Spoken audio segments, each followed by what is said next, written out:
my name is Liz with One and Worldwide with Liz. If you're new here, welcome. So today's topic is we're going to be talking about my journey to Thailand and how I became an English teacher for a year and a half in Thailand. So basically, with my whole experience of going to teach English in Thailand was a pretty simple process on what it is that you need for qualifications in regards to teaching. So I'm just going to briefly mention what it is that you need to get started with that. So as a basis for getting a job in Thailand so you can get a job easily is you're going to need a degree, teaching certificate, it's called TEFL or TESOL, be a native speaker, and be willing to work in Thailand. So this is kind of the basis of how you can teach English in lots of different countries. Now, with that being said, you are able to teach English in Thailand if you're not a native speaker. However, they do prefer it, but just because you're not a native speaker doesn't mean that you can't teach English in Thailand. For my non-native English speakers who are wanting to teach English in Thailand, it is possible. You just have to take a test and prove your fluency in English. So if you're interested in teaching English in Thailand, I thought I would just show you some clips of my students and a little bit of what it was like me teaching. So here are some of my students of when I taught in Thailand, and I taught at different places around in Thailand. So I got to teach in actually a language center for a very brief amount of time. Then I taught in a government school and also in an international school. So these are my students who I had who are grade 1. I also taught grade 3, and I was their teacher, and I got to teach them lots of subjects: English, science, health, math, conversation, phonics, all of that kinds of things. And I got to pretty much have fun in my classes, and I had a lot of creativity on planning lessons. This is a pretty fun class we had. And I was in charge of lesson planning for all of these little ones, and it was pretty fun. It was a challenging experience. And they're so cute, aren't they? But these are my students, and this is what it would look like kind of if you were to teach English in Thailand. And I had an awesome time, really. Here are some of my coworkers, and we had different events. It's such a fun time, really. I really do enjoy looking at all of these photos of my students and the kids and what teaching was like there. So if it's something that interests you, this is kind of what it looks like teaching in Thailand. And it's a really sweet experience. It's quite a challenge, but really, it's such an impactful experience to be able to be a teacher and have that experience of teaching these little ones. So if you are interested in teaching, I'll link in below places where you can find employment.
Becoming an ESL teacher in Thailand was something very rewarding and impactful for my life. I don't regret doing it, and it was something that made me learn on how to push myself and take on challenges, and also learning the meaning of becoming a teacher and how much impact you have on the students, there are going to be challenging days. It's not only fun and games as it might look like through this, but teaching is impactful and rewarding and challenging, and there are bad days, there are good days, but when it comes down to the end of it, becoming a teacher in Thailand was overall amazing. So if you're interested in that, let's just get on with the video and back to that.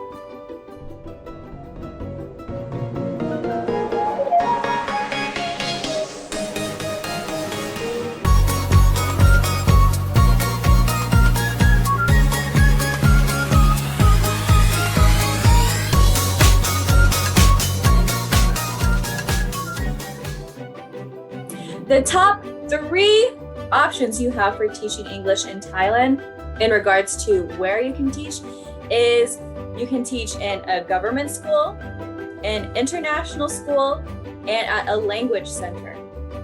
So these are the 3 options that Thailand has in regards to teaching, and they all have different benefits and cons, and all of those things, pros and cons. So if you're a native speaker, you really have the flexibility of where it is you want to go with that.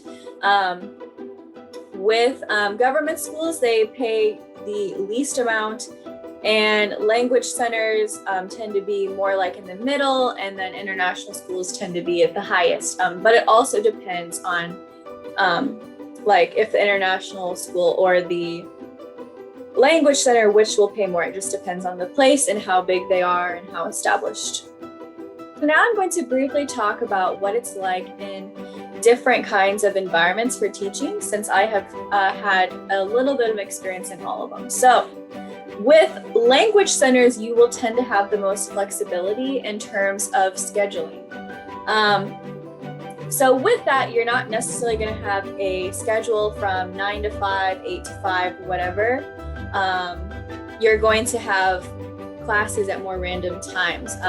That's because students, they're coming to you maybe after school or maybe on the weekends. So it depends on what it is you're wanting out of your scheduling.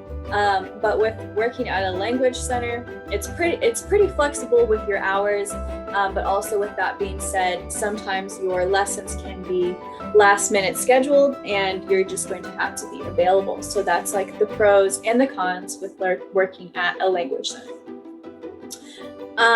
International schools. So international schools tend to be the highest paying and also have most of the benefits. So the schools, they take care of you a lot more in regards to the whole entire process of getting you on as a teacher, keeping you as a teacher, the materials you'll have at the school, the benefits, the pay, and like amenities at the school and all of that pretty much. So working at an international school is honestly probably the best pick in regards to like the best experience of all. But also it is very competitive to get into, and a lot of the international schools, they want you to be more of an expert in the field. So that means you need a lot more teaching under your belt to become an international teacher in most cases. And the last one would be government schools. So I've worked in a government school, but I've had experience in all of these different kinds of teaching environments.